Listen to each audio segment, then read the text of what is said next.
loved it. I'll send you a copy. Bam! Bitch went down.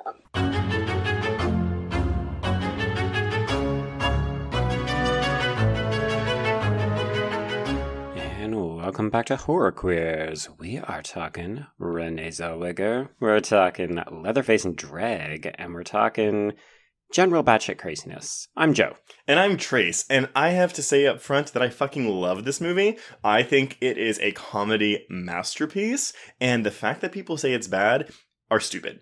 I'm sorry, the fact is stupid, and the people are stupid. So we're just insulting people right off the top. Right off the bat. But before we go any further, I do think I should point out that we do have a lovely co-host tonight. Ladies and gentlemen, and everyone else, you know her as the co-host of the Screamcast podcast, and you've seen her work on Dread Central. Please welcome Stephanie Crawford.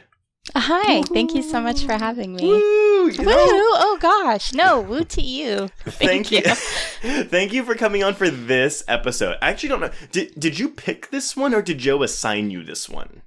I think Destiny guided both of us to it. That is a good answer. Now, all right, so everyone, in case you didn't read the episode title on your phone or whatever, we're talking about Texas Chainsaw Massacre: The Next Generation, or if you watched the director's cut, The Return of the Texas Chainsaw Massacre, which doesn't make a lot of sense, much like most of the things in this movie. This movie has some issues. On nearly every account, yes. Agree to disagree. This movie's perfect. I mean, causality is not its friend, and I would argue even originality is not its friend. That doesn't mean that it's not a super enjoyable watch, but I will say that it is the perfect pick to program nearly in the middle of our camp section. So, welcome to week 3 of camp, bitches, because this Next Generation Texas Chainsaw Massacre nonsense is crazy. It is so nuts. Now, Joe, I know this is your first time seeing this. Stephanie, had you seen this before? I have, yes. Okay, and did you watch the director's cut in preparation for this, or the theatrical cut? I watched both. Oh my god! Oh my god! Look at you! And that, ladies and gentlemen, is why she's both the hardest working woman in podcasting and also the perfect pick for this episode. No, okay, so, full disclosure, I have seen this movie 3 times in the past year. Oh my god, you too. No. So I watched it for the first time a year ago. It was last summer, and it was the theatrical cut. And I remember watching it, and I was like, this movie is hilarious. And I had blind bought the Blu-ray of this and the Blu-ray of Leatherface, Texas Chainsaw Massacre 3, and I really did not enjoy Chainsaw 3. I thought it was very boring. I know. Do you like it, Stephanie? Oh, yeah, I'm a huge sucker for that movie. I think I've done like 2 podcasts on it. Really? Okay. Oh my gosh. I thought it was very boring, and I mean, minus the Viggo Mortensen of it all. But then I watched this right afterwards, and I was like, holy fuck, talk about a palate cleanser. This movie is amazing. And then I showed it again at a movie night, and that was the director's cut, and I was like, okay, the director's cut is quote-unquote better. I mean, there's not a ton of differences except for It's the opening sequence, right? Yeah. Pretty much. I mean, almost every scene has like extra seconds attached to it in the director's cut. But yeah, it's mostly the scene with Renee Zellweger getting abused and implied rape history by her stepfather. Good times. Open your film with sexual assault. Nothing makes me feel warmer and fuzzier. I mean, we'll get into it. So do y'all like this movie? Let's just get this on the table. I mean, Stephanie's talked about how she watches it endlessly, so I can't turn it off. I just, right after this recording, I'm putting it right back in the player. So that's my life. It's so funny. And the people that don't like it, like they're like, yes, quality-wise, it's probably the worst one. But from a pure entertainment standpoint, the people that don't get it, I mean, I'm sorry, that sounds really pretentious. Like, not get it, but like that don't find enjoyment out of how fucking batshit insane this movie is. It's like the Room of Texas Chainsaw movies. Yeah. I can definitely understand why, if you went into this and you didn't know anything about it and you just thought, okay, this is a Texas Chainsaw Massacre movie, I can imagine you would be really disappointed by it. But I feel like at this point, it's such a well-known entity as a crazy, insane, just what the fuck is happening film. Right. I think if you go in knowing that, then the film absolutely delivers on that. Yes. Yeah, I remember reading some old Fangorias around the time this first came out. And that was really the problem, because the reason why you're featuring it here for camp is what turned a lot of people off, because you had kind of these Midwestern dudes who wanted like a solid Texas Chainsaw Massacre movie. 3 took it back to being more gritty. 2 was too funny. 3 was like a little more badass. And 4, nope. Yeah. Just walks it off a cliff, right? It's so funny because watching this, I was like, this is the seat of Chucky. Seat of Frucky. See, this is the seat of Chucky of the franchise. Like, Yes. you know, I hate that there wasn't a commentary on the Blu-ray. Joe actually messaged me while he was watching it and was like, is there a commentary? Because I have to know what these people were thinking. And I was like, there's not. And There is. What? It's on the director's cut. On the Scream Factory Blue? Yeah. Oh, fuck. It's not on the theatrical. It's not listed on the back of the box. No, just it's so not, you know. strangely, but it is there under setup for the directors. What my the hell? God. Why would you? Oh my god! Like, audio commentaries to Secret me are commentary. my number one selling Wait. feature on a DVD. Stephanie, did you watch the commentary? Some of it, I Okay. didn't have time for the whole thing. But... No, I mean, you already watched the movie twice, so I understand. She's already put in her time for this. Okay, so we're getting deep into discussion. Let me go over some technicalities first. So this premiered at South by Southwest on March 12th, 1995. Now, that was the director's cut, the return of the Texas Chainsaw Massacre. And that was to, quote-unquote, rave reviews. Ah, yes, South by Southwest. Yeah, that would be the place for it. I'm imagining Matt Donato, like, drunk in 1995. Like, oh What my is God! he, like 4? Yes, please No, call but him Baby Donato. It's like a detention situation, though, where he goes back in time and retroactively, like, reviews the movie.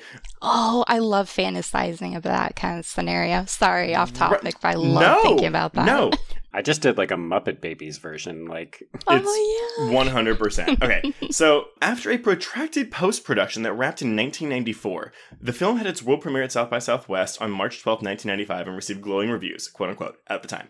The film was purchased by Columbia Pictures for $1.3 million. Now, the studio then agreed to distribute the film theatrically along with its home video release, and agreed to spend no less than $500,000 on print and advertising. The director's cut of the film was released theatrically on September 22nd, 1995, so about 6 months after its South by Southwest premiere. But it was only in 27 theaters in the US, and it grossed about $45,000. So not great. Not great.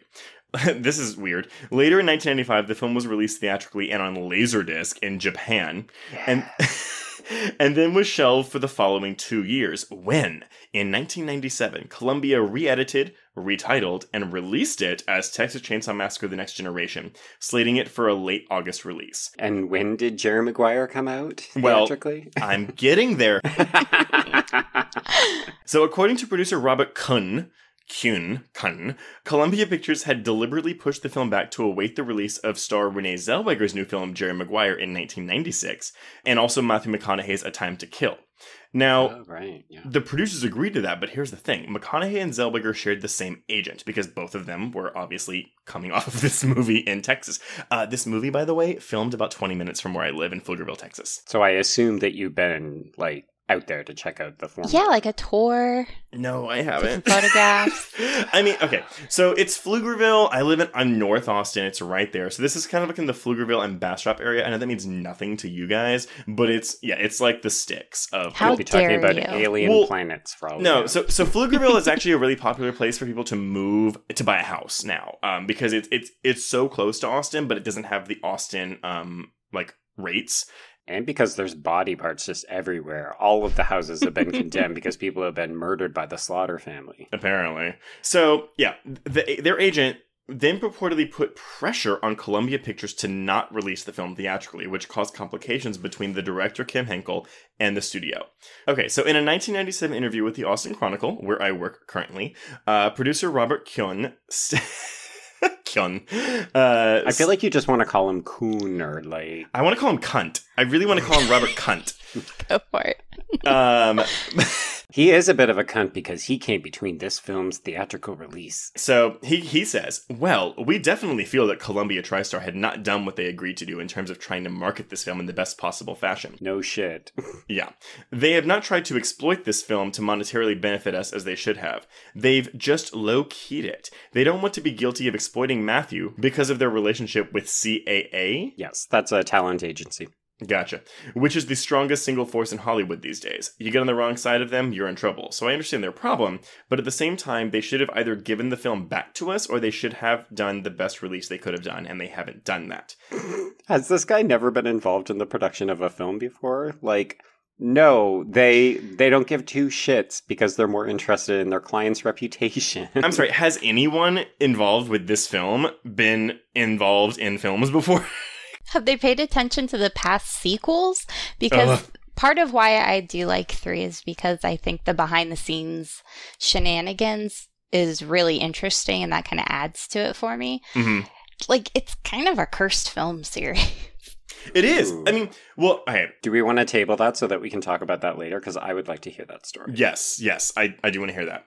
All right, so the end of my bit. The film was released theatrically, finally, as Texas Chainsaw Massacre: The Next Generation in a limited release in approximately 20 U.S. cities on August 29th, 1997, under a co-distribution deal between Columbia Pictures and Cinepix Film Properties. The theatrical release featured the recut version of the film, which is about 7 minutes shorter than the original cut, the one we all of us watched, but Stephanie watched also the shorter version. I don't know why I'm being picked on for being prepared. No. I'm because again, I had seen the theatrical cut the first time, and I just prefer the director's cut. But honestly, I will watch this movie right now. We can just do a commentary right now. Cancel the podcast. Let's do a commentary with the commentary going, so you guys can finally hear the commentary, right? And we can comment on the commentary. The film earned $53,111 on 23 screens between August 29th and September 1st, 1997. It would go on to gross a total of $186,000 domestically, including that's combined of both 1995 and 97 versions, making it the poorest performing film of the franchise. Yes, but how much money did it make off those Japanese laser discs? Yeah, those are That's what I collector's want to items. know. What's funny is though, as a kid in Blockbuster, the cover for this movie is the most striking. It's the one that I remember the most. It's either the chainsaw as the lipstick, or it's the skinny female Leatherface who's not in this movie sitting in the corner. I always got the lips. I wouldn't say female. He has some biceps on him. Right, but stockings. We will get into the gender identity of Leatherface. Drag of it all. I mean, yeah, we're discussing this movie because it involves a gender confused or something. I don't know. We'll talk about it. Non-binary. Yeah. So this movie was not well received when it came out. Shocker. You were looking at a 14% on Rotten Tomatoes from critics and an 18% from audiences. And for Metacritic, weirdly enough, a 50 out of 100, which makes no sense to me. And for the user score, there is no user score, but I did want to point out that Part 3, the remake, and the beginning have worse Metacritic scores than this movie. Well, but the new ones were coming out at a time when people were very much down on the grittier, gorier kind of horror films that Hollywood was putting out, so I can understand that.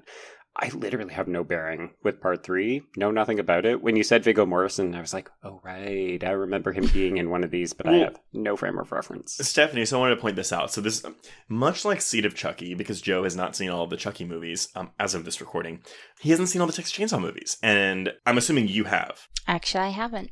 Which one have you not seen? Or which ones have you not seen? I turn into a very old lady with the more recent ones. Have you at least seen the remake? Yeah, the one Jessica Biel. Yes. Yeah, I saw that once, and the prequel, and I remember liking that one okay, and after that, nothing. I will just be upfront and tell you that the remake is in my top 10 horror movies of all time. Yeah, wow. be warned. Tread lightly around that one. I barely remember it. So. There's nostalgia. It was the first R-rated horror movie that I saw in theaters with my father, who's alive. He's not dead. But I adore that movie, and I think it's amazing. And while I understand why the original is so highly regarded, I think it's a better movie than the original. Oh my God, Trace. I know! And you said I can't say anything. I have to tread lightly. Okay. I know. No, Stephanie, feel free to tread all over him. That's what I mean. I just stepped on a landmine. I know, I totally understand that. And, I'm not saying anyone should agree with me, but I love the remake, and I think Jessica Biel's great, and I think it's so good, blah, blah, blah. The beginning, the prequel, is a mean film. It's probably the goriest one of the franchise, but it suffers from prequel syndrome. And Chainsaw 3D is terrible. Yeah, I haven't seen that one. And then Leatherface is forgettable, but it's fine. I just feel bad about that one because I like the director so much because, of course, they did Inside, which is like probably one of my top 10 films. But we're talking about none of those movies because we're still talking about Next Generation. I just wanted to get my opinion out there, but but clearly, though, Stephanie, you're a big fan of the original franchise, so of like 1 through this one. Yes, okay. I am. And I will say, I'm a huge fan of 2. Joe's never seen 2, and I'm like, you gotta see it. Oh, 2 is one of my top horror movies, like top 5, and probably top 20 just films of all time. It's been on my to-watch list for ages and ages and ages. And as always, it's just one of those things I never quite get around to. Because, I end up watching The Next Generation for this motherfucking podcast instead of a good film, like number 2. You're welcome. It's all about the bucket list, babies. I'm crossing them off one at a time here. So, okay, before I'm going to throw your plot summary over to you, but I just want to say that this film was written and directed by Kim Henkel. Now, this is his only directing credit, but Kim Henkel did create the story and co-write the script with Tobe Hooper for the original film. Which I was shocked to learn, because I thought that this was directed and written by a bunch of hacks who maybe live in the swamp, and then when I saw that... it was a revenge job. Basically. I wish that I knew more about the Austin filmmaking industry. I mean, I live here. I should know about it, but I'm not involved in it. But, I mean, again, this is a very low budget, like, Austin community job. And it's just fascinating to me that this was even made, much less bought by fucking Columbia Pictures to be released. Trace, out of curiosity, did you, I'm sorry if I missed it, but did you say how much the budget was for this? I did not say that, but it was, I believe... $600,000, which is kind of a lot. I don't see it on screen. Yeah. Okay. So yeah, that's go into your plot summary. All right. Yeah, so as I warned the two of you off mic, it's lengthy, so feel free to interject at various points. Okay. All right. Texas Chainsaw Massacre, The Next Generation. After an opening scrawl that kind of sort of acknowledges the previous films. Oh, wait. I didn't even get a sentence in.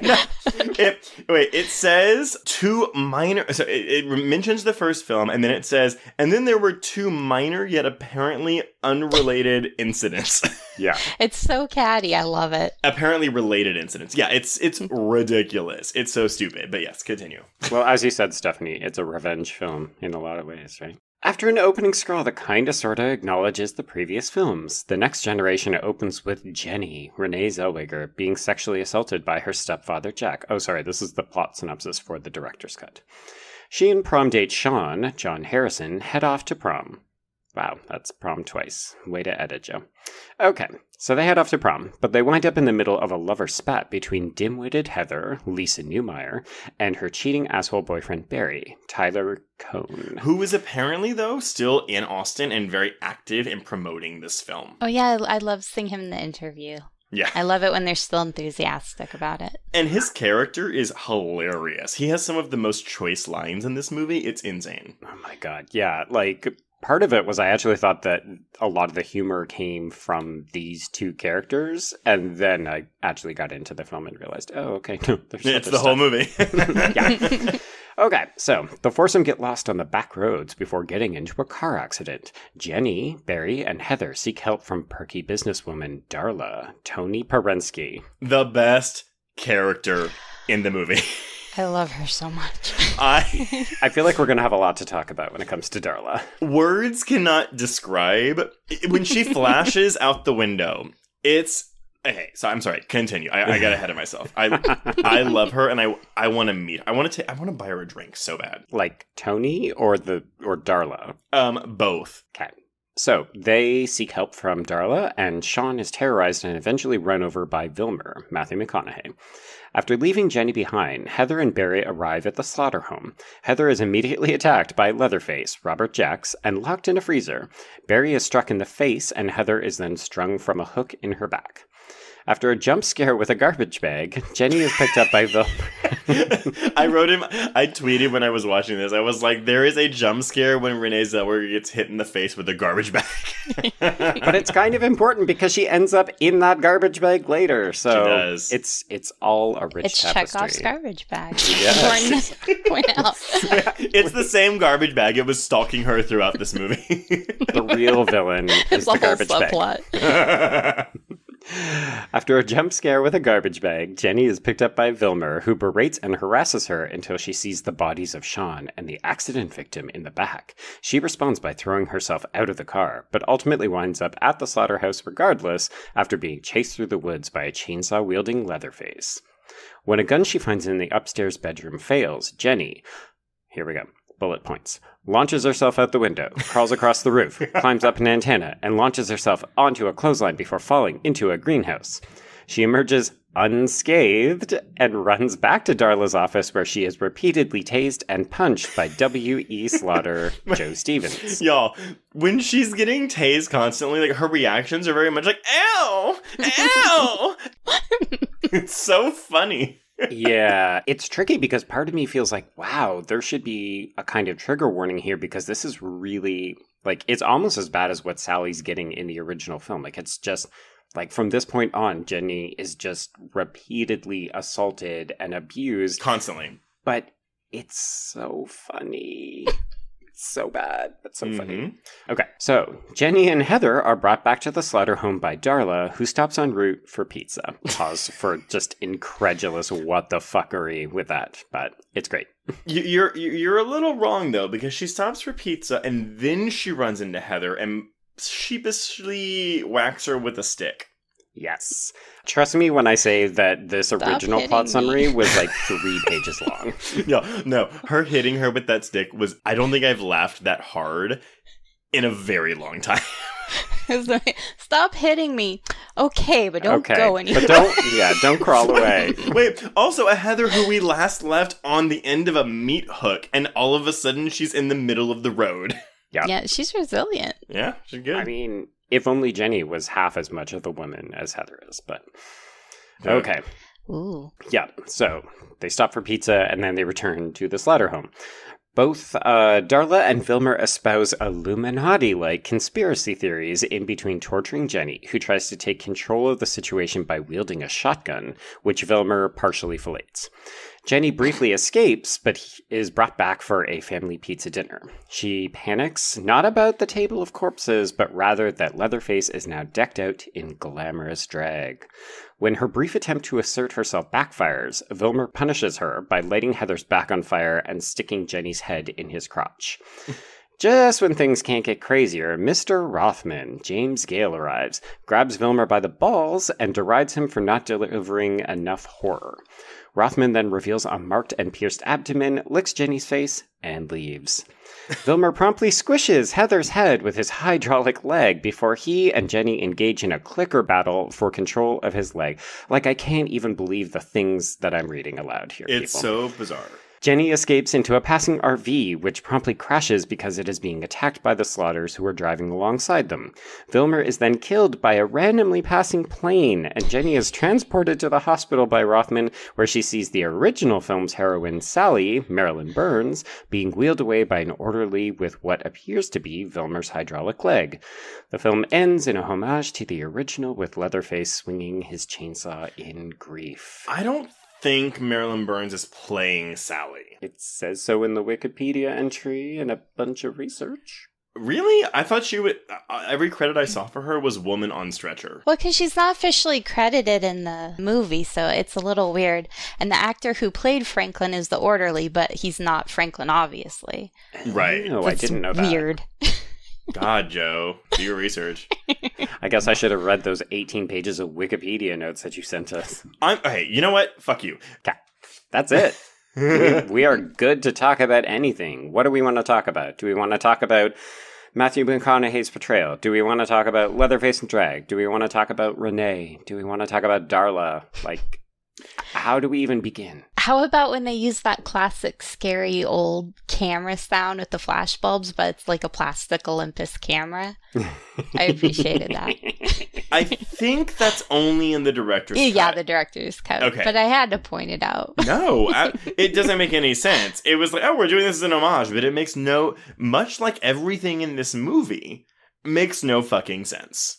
So the first time that you folks watched this, how long did it take you to realize that it was essentially recreating more or less the first film? I don't ever think I put that together. Oh, really? Like, even after my third viewing, I was just like, this is stupid, and I love it. I don't know what to tell you. Okay, I'm going to pivot and go to Stephanie, and she and I are going to have an adult conversation. Trace, go to your corner. I mean, it was obvious when they did Heather on the meat hook. Mm-hmm. I was like, okay, there's at least going to be some echoes going on. But here's the thing, though. No one dies from a chainsaw in this movie. No, and no one gets eaten. There's no cannibalism. There's pizza. There's no people eating. Which, let's be honest, in a game of Would You Rather, which one are you going to go for? Because I'm feeling more pizza as opposed to like... Yeah, but you're supposed to be in a freaky cannibalistic family. You're right smack in the middle of a series that has Chainsaw Massacre in the title. You have certain things you need to live up to. And as much as I love this film, they dropped the ball on some key moments. Well, all right, so that was actually... I think that's the most important thing to discuss is... What is this movie? Like, Kim Henkel... We're getting deeply philosophical. Well, no, I mean... Cause, again, what is the Texas Chainsaw Massacre Next Generation? We need some of W.E. Slaughter's quotes. Well, God. Actually, no, that's important, though. Their last name is Slaughter, whereas in the original film it's Sawyer. So this technically isn't the same family. Mm-hmm. I have nothing else to say to that. Okay, yeah.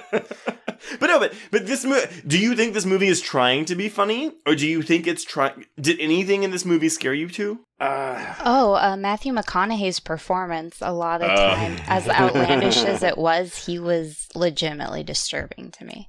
I will tell you. So a lot of people get wet over Matthew McConaughey, and I don't. I just feel like he's always gross, and I don't understand why people like him. Anyway, not important. Well, no, I mean, I think in this case, it's actually being used to great effect because Yes. he is did that so work for you? grossy Yes, and- it did. I think he's hilarious in this movie. And I think this was either being filmed at the same time or right before Dazed and Confused. And he even squeezes in an all right in this movie. I know he's like pandering to his fan base before it's even there yet. It's like, Right. way to look ahead, man. Do you think when he was filming them, he thought, okay, one of these is going to make me a star, so I'm going to try to incorporate elements from one into the other, so I've just got both bases covered? Yeah. He's like, it ain't no fucking biggie, might take off, but I shouldn't put all the eggs in that basket, so I'll try a few other things. I mean, Kim Henkel clearly did not want to say, you know what, tone it down. Because nothing about his performance in this movie is toned down. And for me, it works. It works very well. And I like it. It might be my favorite Matthew McConaughey performance of all time. Which is not saying much. Which is not saying much. Did you see Killer Joe? Oh, fuck. You know what? Yes, I did. And I like him in that movie, too. So I like him when he is literally being the person that I imagined him to be. When he owns that grossness. Yes! Oh, Joe, have you seen Killer Joe? I have not, no. I've heard a lot about it, though. You know your favorite girl's in it, Gina Gershon. I'm sorry, Gina Gershon is my favorite girl? Yeah, because you love showgirls. Well, I'm sorry, she gets to fillet a leg of fried chicken, and it's amazing. Okay, well now, you know... See, you made it sound kind of sexy, though. Oh. Very dramatic. No, it's actually it's basically mouth rape with chicken. It's insane. Directed by William Friedkin. So it's not the same as when Matthew McConaughey fillets a gun in this movie, is what you're saying? No, because he wants to fillet the gun. Gina Gershon definitely does not want to fillet this chicken leg in this movie. Do you think McConaughey was like, I could give you some tips? And she's like, no, you could not. Only one of these items will go off in your mouth. We are not living in a just world because Matthew McConaughey is more famous than Gina Gershon. Preach. That I can agree with. So, yeah. I'm a mild fan of him. I don't, it depends on the role. I like him a lot in some things. I, don't have a crush on him or anything, but Gina Gershon should be. Yes. Basically her and Jennifer Tilly. I hate throwing them together, but they both deserve, statues everywhere. But, okay, so that's McConaughey. I guess we kind of got on a tangent, but what do y'all think of Zellweger in this movie, if we're going with characters now? I think it's just... Okay, so I love watching actresses and actors before they get famous because I try to look at the performance as a harbinger of stardom to come. And I totally don't fucking see it in this movie. Like, if she had not become famous, I would have thought that she was just any kind of random girl in a shitty horror film because... I don't know. I don't find her particularly memorable at all, except caveat. Mm-hmm. At the beginning, I like her when she's talking back to Barry in the car, because I think she's actually interesting then. You mean when he says that she's never had a date because she's so ugly, and then he calls her a dog later, and Heather's like, well, you know, her dad rapes her, and it's like, that's why she looks so ugly with her glasses and her ponytail. Yeah. Don't listen to him. Not having sex with him will not give him prostate cancer. No, prostrate cancer. Yeah. Blue balls give you prostrate cancer. Damn it, Barry. I wrote down so many lines of Barry's. Yeah, it was so it's funny. A very quotable movie. Joe, and Stephanie, I will tell you. So, this is a quote directly from Mr. Kim Henkel. He deliberately wrote themes of female empowerment into the script, specifically in the Jenny character. Oh, I see it. I see it everywhere. Yeah. Feel free to disagree. He says, and I quote, "It's her story. It's about her transformation. Her refusal to shut up, to be silenced, to be victimized, and by extension, her refusal to be oppressed. Even by culture, bringing Jenny into a world in which the culture was grotesquely exaggerated was a way of bringing her to see her own world more clearly. That is to say, my intent was to present a nightmarish version of Jenny's world in the form of the Chainsaw family in order to enlarge her view of her own world." I don't disagree with what he's saying, because I think particularly during the dinner scene, you can see where she decides, she's had enough. She starts to stand up. I love the scene where she talks back to Leatherface, where he starts to challenge her, and she's just like, sit down! You sit down! Sit the fuck down. Yeah, sit the fuck down. She tells Leatherface to sit the fuck down, and he does. Yeah, so I like that part, but I did feel... I could see the genesis of the original Sally character at play within Jenny, because there was altogether just a lot of screaming in other parts of the film. I mean, she does try to take agency. There's a specific scene that completely wins me over and makes me a big Jenny fan. Mm-hmm. Okay. So I do like her earlier when she's like nerdy and nebbish, but still talking back, and she's kind of standing up her friend. And of course, the dinner scene, I thought she did wonderfully in that, especially with Matthew McConaughey continually spitting on her. Oh my God. And throwing her around.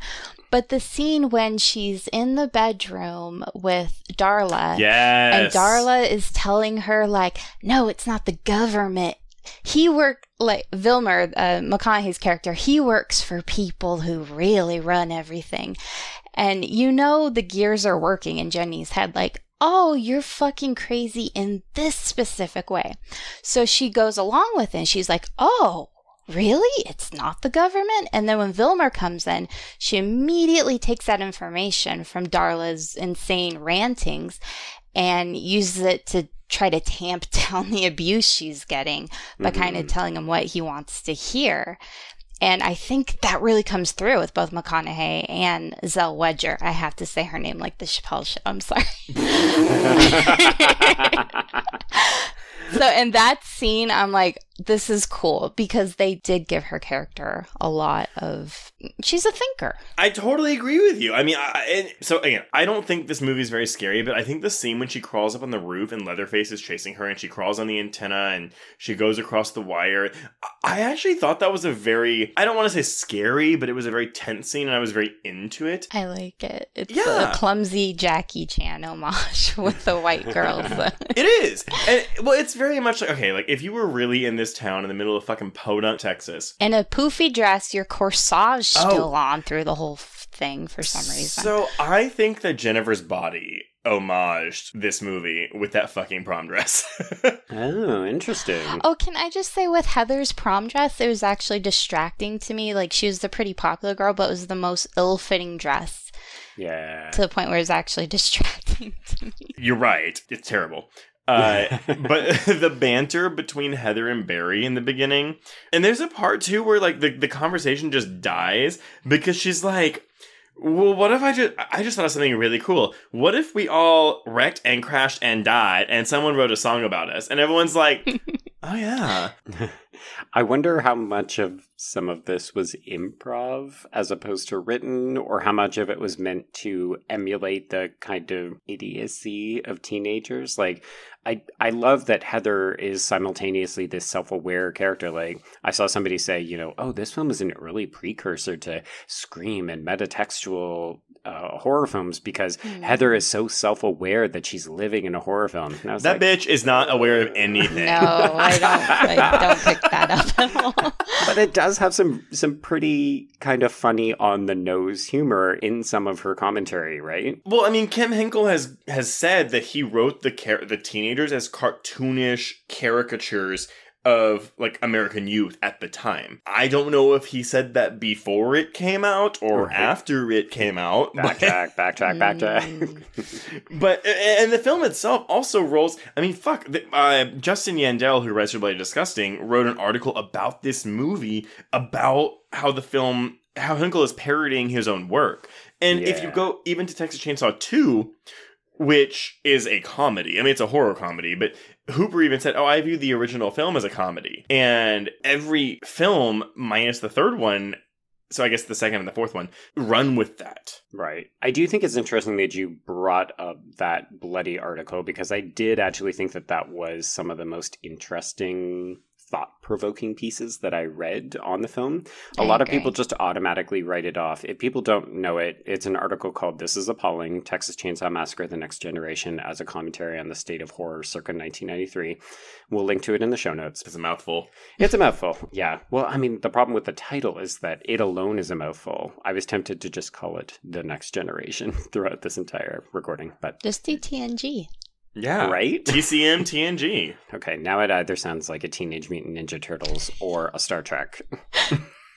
Anyway, this article, Trace, you kind of undersold it, but it's actually a really interesting piece. It suggests that Kim Henkel is actually using this film to deconstruct the state of the horror genre in the early 90s, which, as we've talked about many times on this podcast, is not the best or most thriving of early situations. 90s, not great. Totally admit it. Not super great, yeah. But that the film is not only deconstructing what the original film was doing, but talking essentially about how horror has lost a lot of its bite. And in this case, you know, that's why they're called the Slaughter Family, because it's meant to be on the nose. That's why Leatherface is ineffectual and kind of coded as potentially queer or non-binary or something like that. Do y'all really think Kim Henkel was, like, intentional with that shit? This is tricky. So when I looked up his background, because as I said, I didn't know anything about him and I didn't know his relationship to the franchise, but I did see that he used to be, I think, like a post-secondary instructor, kind of like Wes Craven. So it actually is kind of possible that he was being savvy and he knew what he was doing. I agree with that mostly. I think... Really? Yeah, and I don't think it went incredibly deep because he obviously had a lot of comedic kind of notes in his mind. Like there's just one small thing I hooked onto is the grandpa character.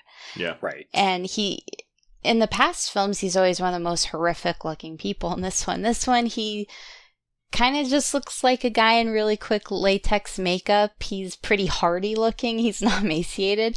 And he just gets up and leaves it. Like, I'm done. And just leaves. And that's it. Like, there's nothing creepy with him. And, like, I was listening to him talking, and he doesn't seem to understand why people hold the original in such high regard.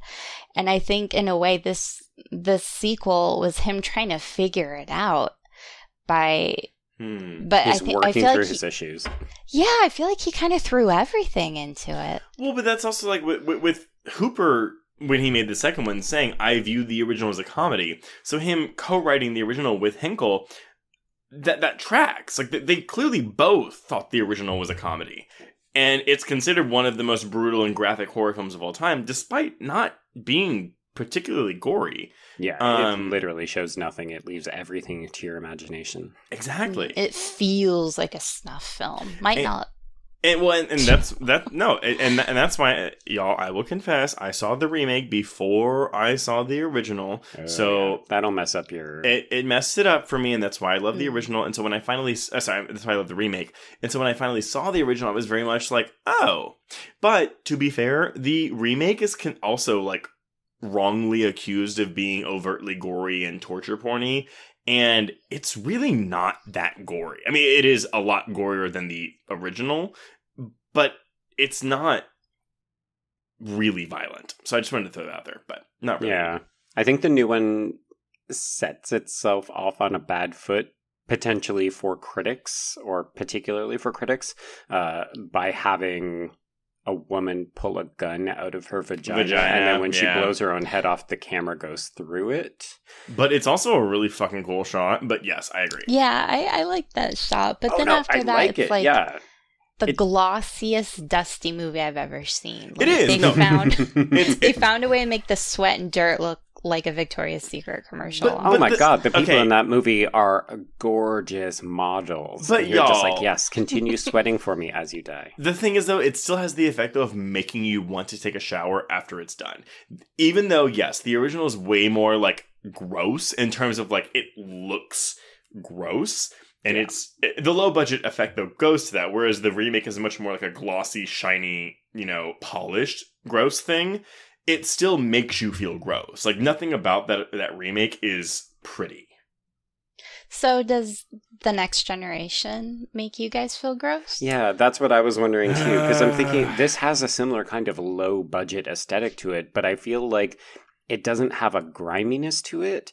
Yeah. Although I will give it credit for its set dressing, because the interior scenes in the slaughterhouse, like the kitchen, looks lived in to me. Like, it's gross and icky and just cluttered, and so I don't like the visual aesthetic of the film. I don't think it works in the same grimy way, but at least the house looks real to me. One thing that really stood out to me is the first three, they establish a lot in the daylight, and then it gets dark. This one, it starts out dark, and I almost wonder if that kind of throws it off. Like, you don't get to see any kind of contrast. Well, because it's not daylight until the end with the plane. Yeah. And then you're just distracted by, why is there a plane coming at him? Why is there a limo in the middle of this field? And you're immediately inside a hospital afterwards. But I do love the cut to the old people in the Winnebago, and the lady is like, isn't it a great morning, George? And they're like, she's like serving him Bloody Mary. Just like through a field in Texas. Like. And then when they see her, she's like, keep driving, George, don't stop for her. Which any true crime aficionados know is the right move. It doesn't matter that young girl needs help. You keep driving, because if not... Call the police when you hit a stop.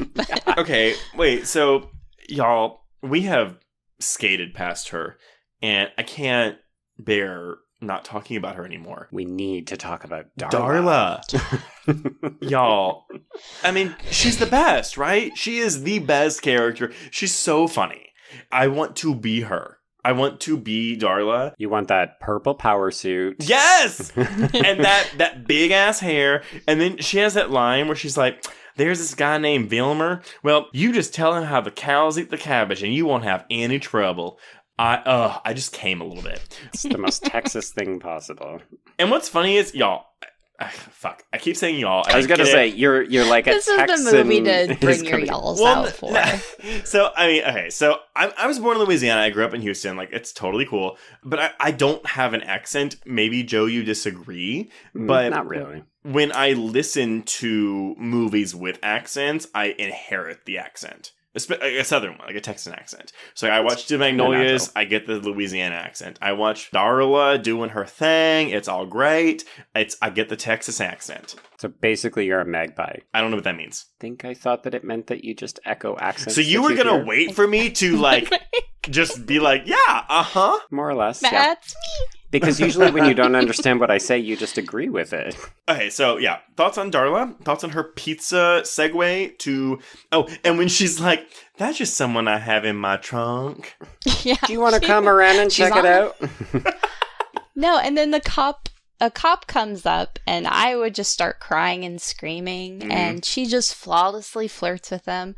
And I will say Zellwidge, or she, sorry, I'll say Jenny, she's really cooperative because she's like, okay, I'll give you a hole in the bag if you keep it down. She's like, okay. And then you have to hear the cop right immediately out there. You can break your promise. Yeah. In that kind of circumstance. You'd be like, actually, excuse me, officer. You're totally right. Like, she has this, like, I'll poke a hole in this bag. You just gotta promise me that you won't make a sound. Okay. And it's the delivery. I mean, it's so funny. This movie is an intentional comedy, and it works, and it deserves an Academy Award for comedy. Or at least a Razzie. Yeah. No. Yeah. Razzies don't deserve this brilliance. Yeah, I don't like Razzies. No, I mean, Razzies always go after the low-hanging fruit, too, so it would never go for this. So, more thoughts on Darla, yeah. Joe, you asked me, what's her relationship to the family? What's her relationship to Vilmer? Yeah, so that was the part that kind of took me by surprise, because it comes out so late in the game, and I thought maybe I had missed something, but she is Vilmer's girlfriend. Like side piece. Yeah. No, she's like a fangirl thrill killer. You know, like she mentions a husband and she initiates really violent, kinky foreplay with him. I think she knows how to be straight-laced. She probably had a normal upbringing, but she always like had a thirst for blood. And I don't know, maybe like Vilmer was in a creepy bar one night and she was looking for a cheap thrill and... But her name is Darla Slaughter. Her name is Darla Slaughter. So is she a sister or is she outside? Are you sure her last name is Slaughter? I mean, the Wikipedia says well, Darla then Slaughter. That throws my assumptions out. Well, hold on. Joe, are you looking it up? I am. It does say Slaughter here, but I never got the impression that she was actually... Like, I got the impression she was a de facto member. Does the movie give you any impression of anything? No. Well, like when she's talking to W.E., like they're very contentious, but not in a brother-sister way. It's almost like she kind of forced herself into their dynamic. Yeah, and he wants her the fuck out of that house. Yeah. Which I loved. I loved all of their bickering and her being like, did you tell Vilmer that I was going to do this? And then when she finds out that W.E. didn't pass along the message, and she gets so fucking mad. She's like, I told him I was going to get these pizzas and bring them over here, and you didn't tell him shit. I love how heavily pizza factors into this plot. It's so big. I mean, like... It's an integral aspect of this narrative. Why is this movie...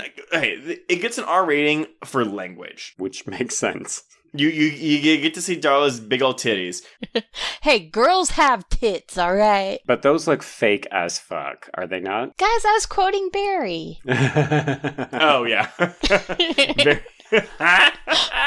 You're Sorry, right. I was too busy dealing with my prostate cancer. Prostrate. Straight cancer. Look, I was too hung up on the line when Heather says, I'll tell you what, I'm just a bitch like my mother. I love this movie so much. Why don't people enjoy this movie? I really don't understand. Well, do we want to talk about the maybe problematic or the very unusual decision regarding Leatherface, since it is the most queer element of the film? Let's talk about it. I mean, like, this movie is very queer, and previous films have hinted at Leatherface's queerness. This movie hones it in. And Leatherface, I don't believe, kills anyone in this movie. No, he has a very small role in this, because it's funny when you're doing the plot synopsis, you kept mentioning Leatherface, but he's really a delivery system. Gary doesn't really do much. No, it definitely seems... I mean, you always get the impression, or at least in the films that I've seen, that he's kind of like somewhere between a sibling and a pet that they can use as muscle. Whereas in this film, he's not even that. Like, he's just somebody who kind of hangs out on the margins and does his own thing. So I read this thing, but it says like he absorbs the personality of the face that he wears. So the last face that he got was a tortured drag queen. That's who he embodies. I mean, there's that shot at the end where all he does in this movie is scream. Yes. Although, I will say, the scene where Heather's sitting on the bench, the swing at the front of the house, and he's standing behind her, like, touching her hair, I actually did find that sufficiently creepy. I thought the scene where he attacks her and drags her into the house, and then right up until the point where he puts her in the freezer, and then she just immediately opens the freezer again, I love that. which is funny. But up until that point, like, the way that he handles her is really frightening. Like, I imagine that this film, if you were a woman and you were uncomfortable around men or had concerns that men would try to touch you, I feel like the way that both Heather and Jenny are handled in this film would be very threatening. Well, we have a woman on this podcast, so Stephanie, tell us. Stephanie, as an ambassador for all women, Wow. put on your purple power suit. I need a bedazzled scrunchie. So, Stephanie, your deliberation. Does the scene of violence against women in this film feel authentically scary to you? See, I think my experience with the past 3 films in the series does color that. In the first one, he is classic Leatherface. And you get a little hint. There's a little bit of makeup on one of the faces, so you get a little bit of a hint. But he's just a huge guy. And like you said, he's almost kind of like the George character where they're like, just go get it done. You're the giant dumb guy. And he does it. And you feel a little bit bad for him, but for the most part, he's the giant boogeyman. And, you know, when you see guys with Leatherface tattoos and, like, the expensive action figures, like, that's the version. In the second one, he's basically going through puberty. And, like, he gets a crush on a woman. He has a chance to just chainsaw her in half, and he doesn't. He tells her to be quiet so she can escape.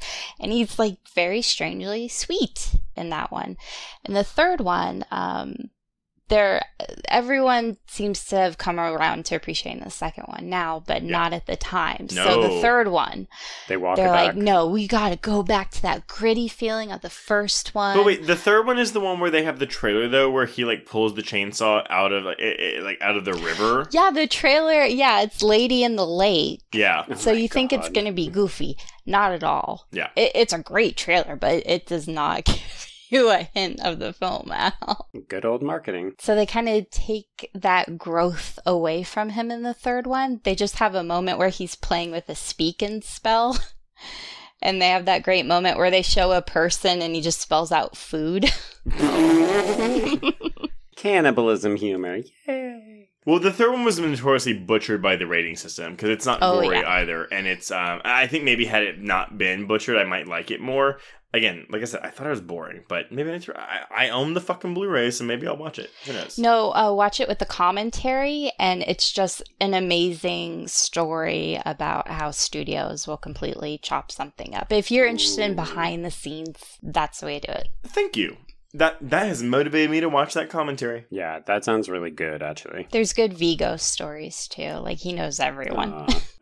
So just as a side tangent, so we're saying Vigo is above McConaughey, right?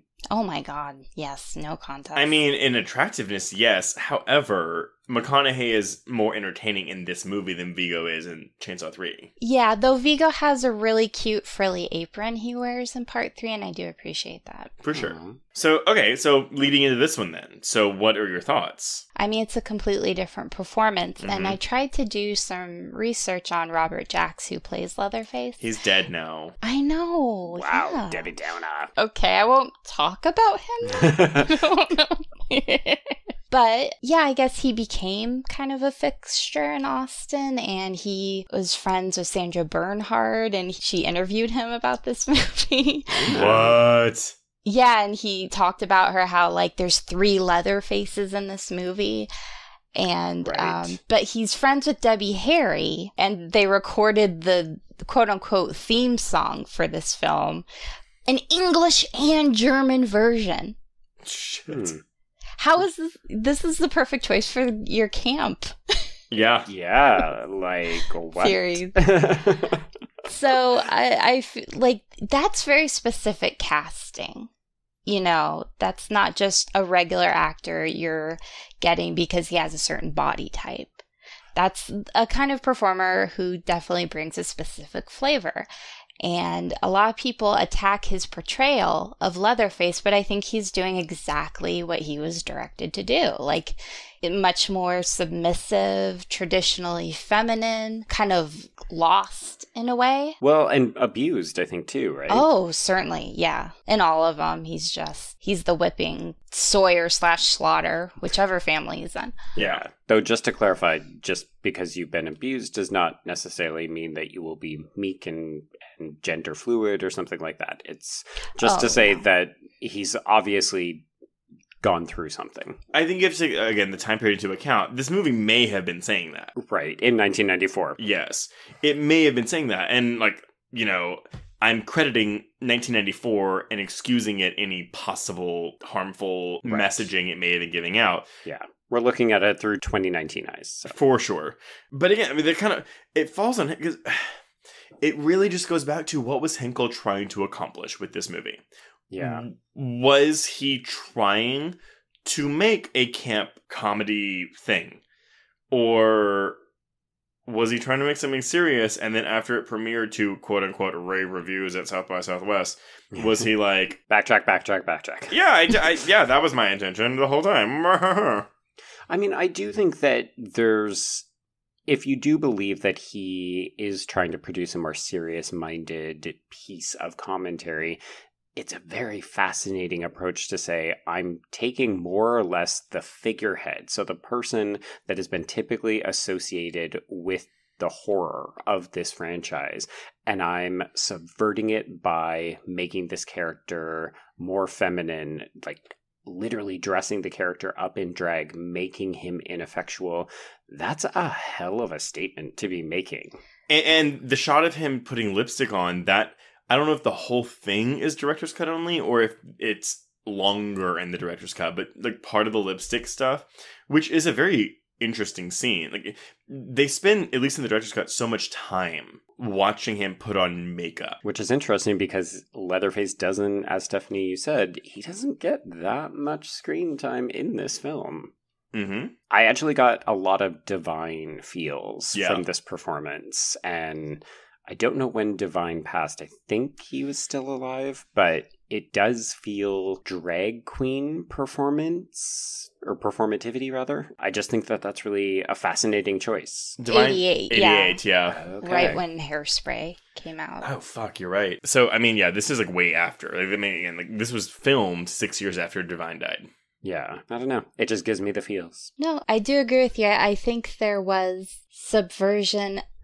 Yeah, it does get muddy because obviously when you look at the posters, they are actively trying to be subversive. But I think in a trashy way. But again, the poster and the box art is a skinnier, more sexual female embodiment. Like a Betty Page way. Yes, really Betty Page is great. That is a perfect way to sum it up. And this one is a very thick, like masculine man with a female face. Clarification, are we saying thick with 2 C's or a thick with a CK? CK. I'm going to say CK. Okay. Traditional. Okay. Yes, traditional CK. Although, I mean, honestly, if it's your bag, by all means, use the double C. It's fine. But that version that is on the cover of the box is not in this movie. Yeah. Which they usually do with, like, the nubile young actresses in slasher movies. They'll just be, like, a model who may kind of look like it. Yeah. Yes. Or also that kid, was it Troll or Troll 2? Where it's the little boy who's not in the movie. Well, or Sleepaway Camp 2, where they don't have fucking Pamela Springsteen on the cover. It's just some random bitch. Never understand why they do that. Because she's sexier than Pamela Springsteen. I know, poor Pamela Springsteen. She's like, oh, but she I'm not doesn't pretty. have the personality, okay? Exactly. Oh, I know. Listen, I don't hold the first Sleepaway Camp in high regard. I fucking love 2 and 3. I think 2 and 3 Me are... too. I think they're so funny and fun. Same. But I think the first one's kind of boring. Yeah, the first one, I'm like, okay, you did some interesting things. The sequels, you can put them on anytime for me. Anytime. Actually, would have been perfect programming for this camp block. Spoiler alert, they're not in here. Sorry. No, they're not. I like this version of Leatherface because I can't imagine. Actually, I kind of wonder, do you think Silence of the Lambs influence this at all? I don't, to be honest. I stand by my argument. I think that this was an attempt to do something different with an iconic character, but also B, in a way you can't, like, you've got to amp everything up because everything in this film is turned up to 11, right? So you can't just have Leatherface be Leatherface. You've got to have, what's the evolution of a Leatherface? Leatherface in drag. I would think it'd be a leather body. Like, why just the face? But I think it is, though, because she has tits. That's Does true. she? Yeah, they did the whole prosthetics, too, and everything. Like, Leatherface is wearing not just a phase, it's a woman's suit. She has tits in this movie. Because Yeah, that it's like the bathroom top, is but literally yeah. filled with Oh! flesh suits, and the one that we see on the back of the door when Barry Yes! goes in there is, I presume, Titties. yeah. I never connected that. That's what I'm saying. Like, and again, what's Silence of the Lambs? You got Buffalo Bill wearing a woman's suit, when in this movie you have a woman's suit, a skin suit, hanging on the back of a door like a robe. I don't know how much it was directly influenced, like, when it came to the script, but Dollars to Donuts, when they were trying to sell it and pitch it, I'm sure it came up. Well, particularly when you look at the box office gross of Silence of the Lambs, like, hey, can we ape that box office success and maybe get the awards? Do y'all find it problematic? Or do you think it's just so jokey that it doesn't matter? I think I'm with Stephanie. I think it's muddled and therefore unclear. So if people did take offense, I don't personally, but I could understand why people would. Mm-hmm. I think it's so stupid that I can't take it seriously. You just dismiss it outright. Yeah, pretty much. Yeah, I agree. And they don't identify Leatherface as, like, anything at all. Leatherface is kind of just unto Leatherface. He's a child in this movie. Yeah, there's no sexuality connected to him. They don't even really refer, like, I mean, I've been using the term he, and I think in the film they don't even really gender Leatherface in that way. And Did they call him Leather? Did they refer to him as Leatherface, or did they just say? Did they call him Thomas? Like he's? I can't recall. I feel like it's always just like, get her, do this, shut up, you big baby. Yeah, that's all that's coming to mind for me. I mean, it's interesting, right? Because Leatherface just isn't the villain in this film. It's very, like, this is Vilmer's film in a lot of ways. Rightfully so. Well, I mean, Matthew McConaughey just fucking takes that performance and runs with it. But it's interesting that when you look at how they sell this franchise, the legacy of this franchise, like, you don't hear people talking about Vilmer. Nobody dresses up as Vilmer and his fake hydraulic leg for Halloween. The leg, which is never explained. Why does he have a remote control? Why does he have two? Wait, no. Yeah, exactly. He has a spare. He has a I feel spare. like he has trust issues. Yeah. And that's a messy house. It's not locked up or anything. It's just out there. Is it Jenny who grabs the spare remote and she's like, man, she like moves? I'll teach you. Yeah, I love it. Yeah, it's almost like slapstick comedy with oh, for sure. like the fight over the leg. Okay, so here's the question. Do you think man. that he and Darla have those remote controls for their, like, messy sex games? Yes, absolutely. Yeah, oh yeah. Before we wrap up, I do want to bring up one thing, and that is the filming conditions of this movie. Okay. Yeah, no, so Renee Zellweger basically, they all shared the Winnebago. It was the producer's personal camper, and the makeup was in the front seats. There was a table in the middle for hair. There was a curtain by the bathroom. It's the only interview she's given about the movie, and it was in 2016. Because, again, apparently everyone involved wants to bury this movie. And why their representation still wants to bury this movie? See, that's what gets me, because for so long people said, oh, Zellweger and McConaughey want to bury this. They're so embarrassed. But when people talk to them about this movie, they're not. They're like, yeah, it was crazy. And I know Renee said that she was actually really, it meant a lot to her. That was her first film, and they gave her the lead, and they put that much trust in her. Mm-hmm. It's the representation, and they even got taken off the Scream Factory cover. Well, yeah, I was saying, so they had a Scream Factory cover, like the one that currently exists with Leatherface and the woman garb, and then they had Zellweger's and McConaughey's face on the opposite sides, and then like 2 or 3 months before the release, they were like, oh, we have to remove them because their representation was going to sue us if we kept it on the box. Yeah, I can see it back for that initial release when they were trying to break out and they wanted to be legitimate. But in 2018? No, it doesn't make sense anymore. I think at this point, they never see this. They probably had no idea Blu-ray was coming out. It just landed on their management's desk and they're like, ew, no. Yeah, CAA was like, this is entry number 4. We're assuming CAA still represents them. Like, yeah, whoever does. Yeah, I feel like they didn't even let them know. They're like, no, of course not. They had a note from CAA like, listen, the Chainsaw Massacre is going to come back and rear its ugly fucking head in your direction. Shut that shit down ASAP. And that was it.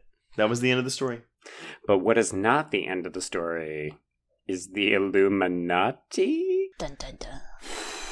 We should be careful because this podcast could be being monitored by them or some other moon unit that is apparently plugged into the Slaughter family and their illegal activities. The kids listen to the show? That's cool. So, I don't know much about the Illuminati. My husband does because, like, Beyonce and, like, all the pop stars are, like, you know, supposedly involved in the Illuminati. And of course, yeah. Yeah, I mean, like, Taylor Swift, blah, blah, blah. But, Joe, as a first-time viewer of this movie, what were your thoughts when the man in the limousine showed up at the end of this movie? As I said in the plot summary, it's basically when you think the film can't get any more what the fuck, this man in black shows up. He's got like weird abdominal piercings. He's spouting nonsense about how Matthew McConaughey is not delivering the horror. It was very confusing on a first-time watch. It's almost like the director bursting into the movie. It is! A little bit. It actually reminded me of Demon Knight from like way back in the day where you've got men dressed as some kind of door-to-door salesman showing up and being like, I'm an agent of evil here to poison this movie. Even like, I mean, this movie would come out a couple years after this, but even Michael Haneke's Funny Games, where, you know, the killers grab a remote control and rewind the movie after like one of them gets killed.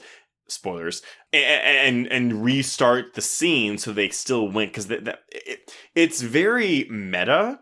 And the fact that this was made before Scream, and actually what's interesting is this movie was re-released in that 1997 year after Scream. So it's just weird. It's very weird. It is very odd. I mean, again, if you're buying into that argument from the bloody article, it's part of this idea of the selling out of the film, but also that... It doesn't even come out of nowhere, though, because Darla does tell Jenny about it when she's, you know, making her over in the room. Yeah, and the name of the truck is Illuminati Wrecking. Oh my god. Oh, didn't notice that. I didn't know that either. I mean, Vilmer talks about his JFK conspiracy theories and some other stuff like that too. Well, no, Darla does. She goes, well, it's these people that they watch over us and they do all these things. I mean, who do you think killed JFK? That's what she does. Yes, they both do. The only thing I can see how it does come in like there's not some grimy backwoods family. It's a giant conspiracy, just tying it in a bow. But I was hoping they'd go further with it. Like maybe they'd recruit Jenny at the end. I was kind of hoping she'd be like, okay. Like a Hostel 2 type situation where she like the end of her arc. She's like, I'm not going back to normal life after all this. Well, and that's the thing. I mean, again, this movie did so poorly, and clearly no one gave a shit about that. That then, 6 years later, after the re-release, they remade it. Oh, they remade the original, not this movie. Oh my god, I would kill for a remake of this movie. A remake of this. Oh my god. They should just get McConaughey again. Yes! I mean, they'd both probably come back for it, right? Oh, yeah. Fucking McConaughey's like, I did Serenity, and that was shit. And Zellweger's like, I'm in What If, this soapy thing on Netflix, and it's also shit. Yeah. And I bet they'd do it. With her Bridget Jones accent, please. Also, she has her new face. How Okay. Mean, but also interesting. But factual. Maybe it's just fillers, mostly. I don't think down? anyone's ever gonna know. So she should play Leatherface? She should be in a dual role. And then she pulls her face off, and then it's old Renee Zellweger's face. Like as an old, like late 90s Renee Zellweger face. And then she's the mom of whoever the new ingenue. Oh my god. is. So I did have a game, but I kind of feel like we've actually just answered it because it was going to be what would a hypothetical sequel to this movie look like? I kind of like that. I think I hate saying her because I don't know how to pronounce her first name ever, but from It Follows, Micah Monroe. I think she'd be a good Jenny. Yeah. Oh my god. Wait. Okay. So you remake this movie. Do you do it seriously? Or do you do it spoofy like the Brady Bunch movies? I wouldn't go full Brady. I personally would dive into the Illuminati thing and go bugfuck crazy with the Illuminati. I'm into it. No, I'm like 100% in support of that. Also, I love that you said full Brady, which means you've seen those movies and you appreciate. Oh, I love them. Oh my god. Are you kidding me? Those are very formative movies for me. I was explaining to someone earlier, and she was like, I've never heard of the Brady Bunch movies. And I was like, really? Because you fucking should. No. And she's like, oh, was it the people that made the show? I was like, yeah, and they fucking spoofed it, and it was great. They were holding stuff in, and they got it out. Yes. But no, I totally, I think you're right. I think go full Brady, do this movie on a better budget, keep the humor, but make it even more intentional. Because I do think I'm cutting this movie some slack. I think it was intentional. I'm going to say everything was intentional and it was fine. I mean, just the existence of Darla, I think, kind of proves that out. That is the oddball character, yeah. But dealing with Leatherface, that would be the touchy part. Yeah. Actually, that's true. So could they do this today with Leatherface and drag? Ooh, I know what you do. You reverse it, gender swap it, and have Leatherface as a drag king. So have a woman put on man clothes. No, you cast an actual drag queen as Leatherface. So Renee's out. Yeah.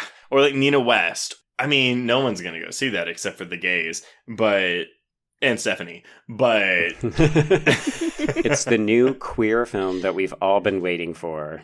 But I mean, again, this movie isn't like super, like, there's not queerness on its mind, but it's fascinating, and I would love a remake that's super fucking queer. Yeah, I will say, at the we kind of we completely skirted over one character, Jenny's date. Oh, Sean, who dies immediately? Yeah, immediately. I felt bad for him. I mean, Barry is an asshole, so it's kind of a grain of salt with him, but do you feel like they might have been hinting at kind of a beard situation there? Well, I think they make fun of him.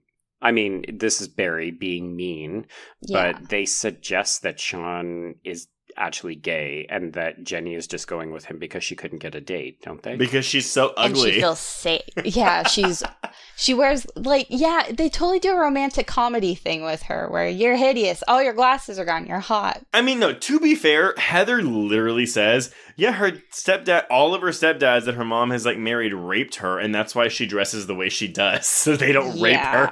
Yeah. But I saw her naked in gym and she's hot. She's so hot. Oh, I know, right? Jesus. These are all elements that would have to be dropped in our remake.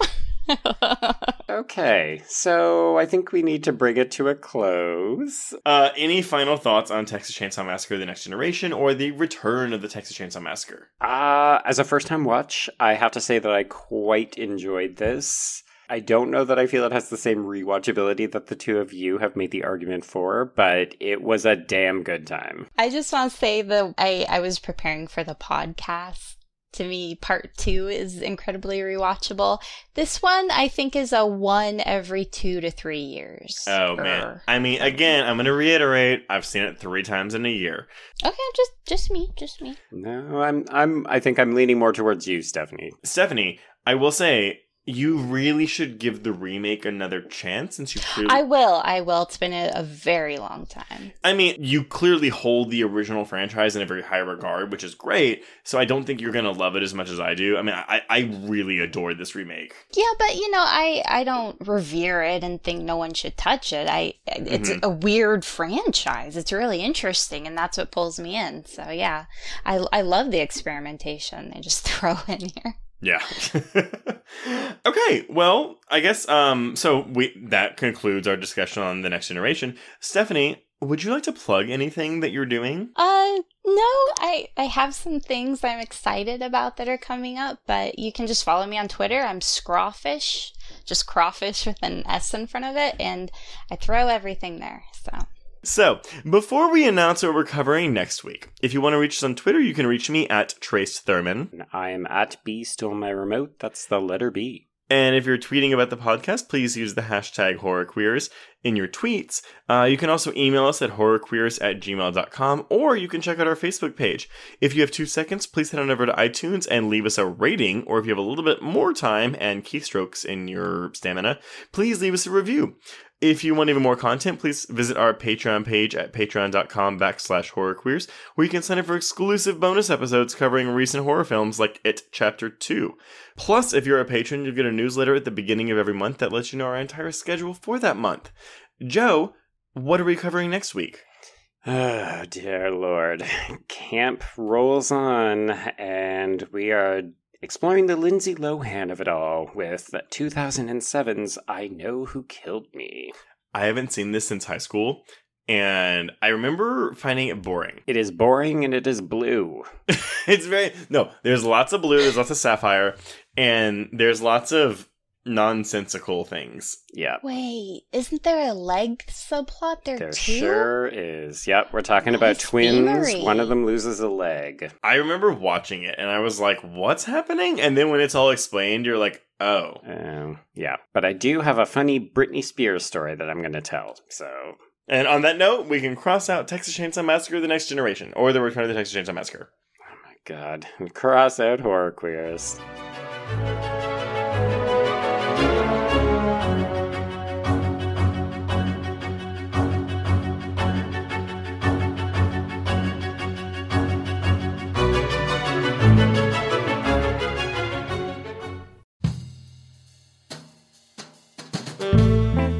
Get in, losers. This is the Lady Killers, a Feminine Rage podcast. I'm Jen. I'm Sammy.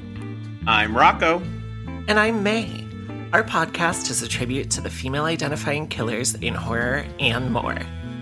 Each episode will feature us, your Supreme Court of female murderers, discussing our favorite lady killers, from your Julias and Jennifers to your Carries and Christines. We'll tell her story, decide if it's good for her horror, and answer the most important question of all. Would we die for her? Join us on Thursdays as we pull on our sweaters, snatch our ice picks, sharpen our scissors, and honor the lady killers who live on the silver screen. No boys were harmed in the making of this podcast. Yet.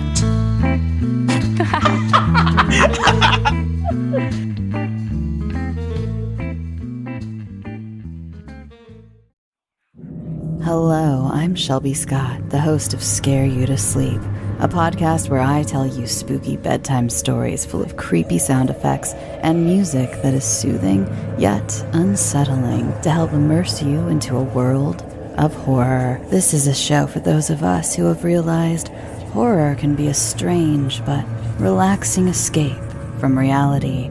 Speaking of escapes, sometimes I lead you through guided nightmares, like a guided meditation, but instead of flowery meadows, I take you on a journey through your own personal nightmare. So come get lost in the terror with me. Listen to Scare You to Sleep wherever you listen to podcasts, or find us online at bloody.fm. Sweet screams.